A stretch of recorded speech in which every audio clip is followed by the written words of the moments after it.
I tell you what, there is no more refreshing start to the day than getting up first thing, cycling to Sky News' studios in Westminster and having a big old barney with a former advisor to the Conservative Cabinet Minister Michael Gove about whether frontline workers should get a pay rise.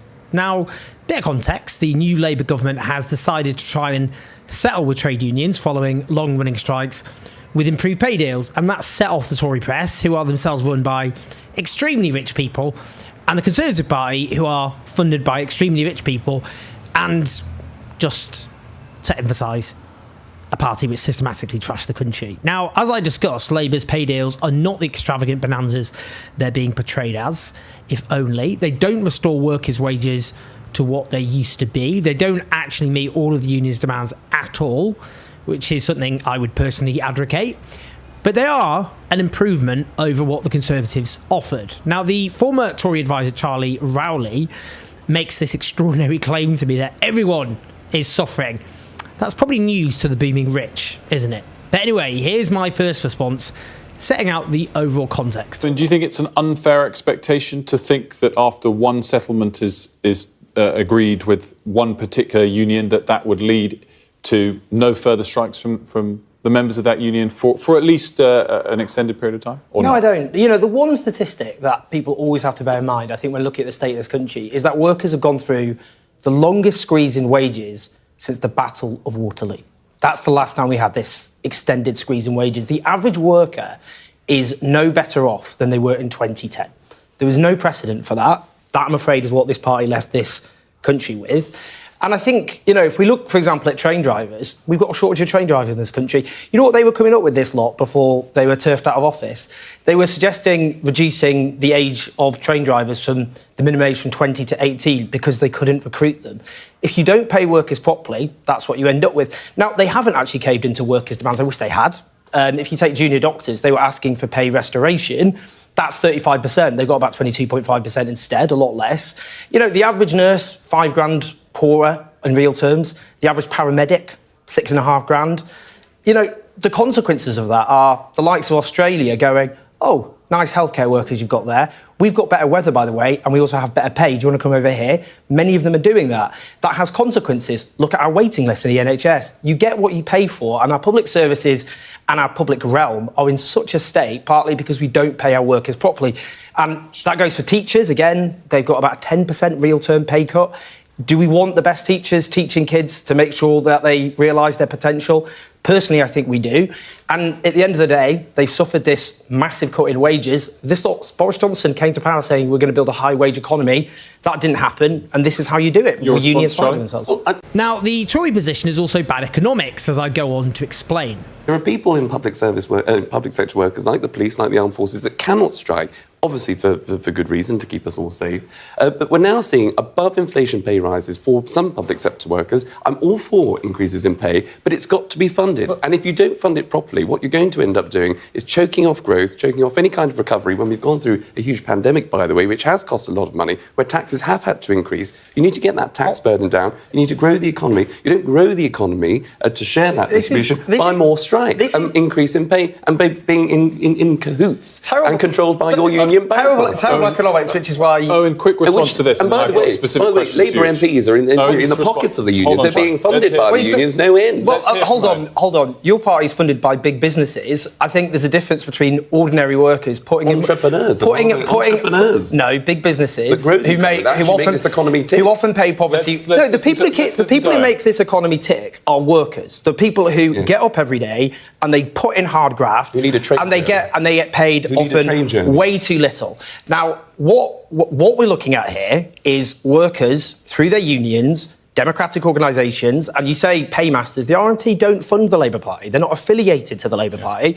Now, I wish Labour did listen more to the trade unions. They've actually run roughshod over a lot of what the trade unions have asked for. They're not giving them the pay that they asked for in the first place. You said about shaking off the economy. Bad economics, and it just shows why we ended up in this place. Just quickly, if you put money in the pockets of workers, what do? They go out and spend it. This lot instead gave tax cuts to rich people. What happens when they save money? They put in a tax haven. I really do think it's important to unpack this point about paymasters. There is something of a difference between individual workers putting in a small sum of money into the transparent political fund of a democratically run and accountable trade union and predominantly rich men offering vast sums of their money, profits, whilst having secret meetings with senior politicians, knowing full well that they're going to stand to benefit, otherwise they wouldn't make the investment. I wish it were the case that workers putting in that money, which goes to the Labour Party funds, all personally benefited in the same way. But sadly, the Tories fight for their class in a way that this Labour Party does not fight for its class. Now, let's hear this former advisor to Michael Gove say, everyone has felt the pinch. Everybody has felt the pinch. Everybody has felt that squeeze. You over haven't. The last. Let's let him answer. Have you? No, I don't think you have. I think let him everybody answer. has. Have you personally felt the pinch? Are you struggling? Of course, everybody has. Have you paid the pinch? Are you suffering? I'm not gonna make this I don't personal. think. I don't. Well, you said everyone's paid the pinch, and I think this is the problem. We had a concern. We had a. Everybody has. We had a. Everybody I don't has think you seen. have. Everybody- You had a conservative. No. don't know who I am. Well, okay. Well, let's talk about people who haven't. No. This, We don't know his personal this matter- situation. Let's okay, focus on the he's a argument. conservative former political advisor. Calm down. Big businesses who fund the Conservative Party. Everybody- Let me Owen, answer. Owen, Big businesses who you've fund the interrupted- you've Conservative interrupted Party. me. Well, Owen, you're just going to talk over each other. It's a waste of time. Because The It was, people who- Owen, it was his, he was in the middle of his answer. Let's listen to his He wasn't in answer. the middle of the answer. You asked me a question. You I didn't. interrupted by bringing in my Let's listen personal... to his answer and you can respond. Everybody has felt the pinch. And I do believe that. If you The don't... richest Britons are doing very well. If you look at the Sunday Times rich list, the combined wealth of the richest Britons is equivalent to the entire economy of Poland. We have a booming rich, the sorts of people who fund the Conservative Party and benefited from Conservative rule. It is insulting to say they've suffered, that they're suffering like everybody is. And the point I make there is tax them properly. I'd prefer to increase taxes on them. They'll still be very rich if you tax them a bit more and use that to invest in our frontline services, which are literally falling apart at the moment. They're disintegrating. And if we want to get teachers and doctors to stay in the NHS, we have a retention crisis with nurses, 10% or so are vacant.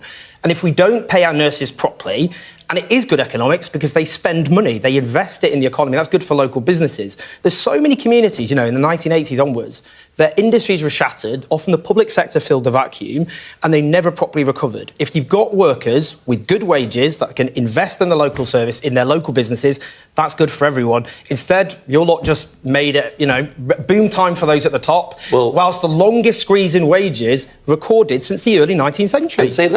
And that really is a key point. When we're told there isn't the money to fund our services, not least money to invest in the people who actually deliver our services, that's a lie. Huge amounts of wealth constantly produced on a daily basis in this country. It just gets sucked into the bank accounts of a tiny few. Now, a final point, it's always been my job as I see it, to correct, let's say, misleading media narratives. Oh, and a specific question though, in terms of how things have unfolded. And I just wonder whether you think even if it is as simple as this, just from a PR perspective, if you want to bring everyone along, and I think there's nobody in this country that welcomes strikes, least of all, of course, the people striking who really don't want to have to do it. Do you think there has been a communication error, maybe it's as little as that, on the part of the union bosses to agree a pay deal, significant pay deal, whether it's quite as much as is deserved or not, and so soon afterwards be talking about another strike? Do you think that does a damage to the arguments of unions, the way they operate, and striking at the last resort, the way it's played out? Well, no, I don't like them to be called union bosses. They're democratically elected, and bosses, the way that sounds, is sort of top-down leaders. They're not. They're democratically elected by their workers. Workers don't want to go on strike. They do it as a last resort. The anti-trade union laws in this country are the most restrictive in the Western world. It's very hard to get over the threshold to strike. So if you get to the position where workers want to go on strike, that means they really are at their wits' end because you have to have such an overwhelming mandate. The idea that junior doctors, for example, people who come in to look after people and save people's lives, want to not go into work, anyone who's met a junior doctor knows that's completely and utterly ludicrous. That goes for all workers. And, the fact is, I'm surprised, and actually I think it's unfortunate, that we didn't have unions being more assertive. What do people expect? If you have an unprecedented squeeze in wages, do you really think workers aren't going to come out on strike and demand an increase in wages? And when we say above inflation, we're not taking into account the pay squeeze over a generation now. We're talking a generation. And that what they were arguing for was pay restoration. They're not getting pay restoration. Their pay is not going back to where it was. I think that's unfortunate. So this is a compromise. They're just saying, let's meet us halfway at the very least. Let's have our pay going somewhere back to where it was. That's all they're getting. I don't think that's good enough. And I want, by the way, private sector workers to organise more, because a lot of private sector workers aren't unionised. Many of them suffered a squeeze, but I want them to organise as well.